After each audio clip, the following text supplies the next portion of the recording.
They made their choice nung buhay pa sila, kaya nandyan sila ngayon. Hindi ka na maliligtas yan, Kuya Kim. Hindi na. Kaya, man is basically fallen. Lahat naman tayo, papunta dyan eh. All have sinned and fall short of His glory. Kaya nga siya namatay. Kaya siya namatay. Ayan ang dahilan. Ayaw nyo mapunta tayo dyan. Kasi dyan tayo pupunta. Because of original sin, Oo.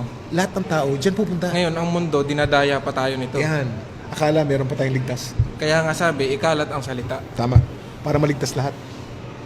Kaya namatay si Kristo sa krus para hindi tayo mapunta dyan. Sinakripisyo niya yung buhay niya para hindi tayo mapunta dyan. Pag gagawin lang natin, tatanggapin lang natin eh. Yun lang. Pag tinanggap mo, magre-repent ka sa kasalanan mo, natural ka magre-repent pag tinanggap mo eh. Teka muna, hindi ba mukhang pinopromote natin religion natin dito? Hindi, pinag-uusapan lang O natin. talagang katotohanan to? Ang tawag dyan hindi religion. Ang tawag dyan relationship. Kunyari, mahal na mahal mo yung misis mo. Dahil mahal na mahal mo siya, gusto mong pinag-uusapan palagi yung mahal mo. Ang religion kasi, mga seremonyas, mga dapat mong gawin para mapalapit ka sa Diyos. Hindi yun. Ito relationship to eh. Dahil mahal natin si Kristo, gusto natin pinag-uusapan. Hindi natin pinopromote. Kung gusto niyong sumama, okay din. Kung ayaw, Kaya may okay free din. will eh, no? Free will.